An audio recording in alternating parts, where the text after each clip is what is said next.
एउटा बाघको छाला, 12 किलो हड्डी र एउटा मोबाइल नम्बरले पुर्यायो मुद्दा सर्वोच्च अदालतसम्म।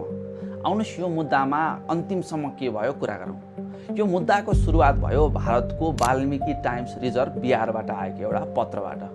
पत्रमा के लेखिएको थियो भन्दाखेरि 12 किलो बाघको हड्डी काठमाडौँमा पेम्बा गुरुङलाई 2 लाखमा बेचिएको छ र पत्र अनुसार अनुसन्धानको निशानामा परे पेम्बा गुरुङ।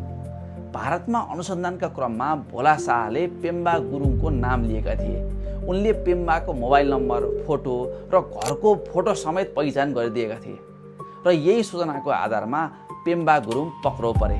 तर पेम्बाले भन्छन् मैले भोला शाहसँग बाघको हड्डी किनेको छैन।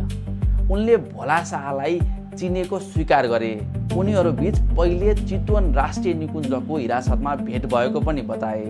तर उनले बाघको हड्डी खरिद गरेको कुरालाई चाहिँ अस्वीकार गरे र भोला शाहलाई पेम्बाले दिएको 30,000 रुपियाँ पनि हड्डीको कारोबार नभई लेनदेनको कारोबार हो भनेर उनले भन्छन्। त्यसपछि यो मुद्दा अदालत पुग्छ। जिल्ला अदालतले पेम्बा गुरुङलाई 5 वर्ष कैद चाहिँ सुनाउँछ। तर उच्च अदालतले भन्छ कि पेम्बाबाट बाघको हड्डी बरामद भएको छैन। बयान मात्रका आधारमा दोषी ठहर गर्न मिल्दैन।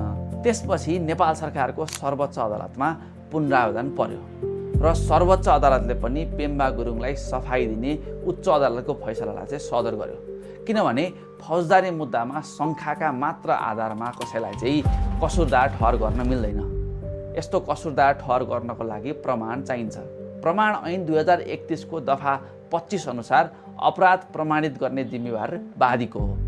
यस मुद्दामा पेम्बाबाट बाघको हड्डी वा अन्य दोषी प्रमाण बरामद भएको थिएन। त्यसैले सर्वोच्च अदालतले शङ्का र अनुमानको आधारमा होइन, ठोस प्रमाणका आधार मात्र दोषी ठहर गर्न सकिन्छ भन्ने नजिर सिद्धान्त स्थापित गरेर पेम्बा तामाङलाई चाहिँ सफाई दिन्छन्।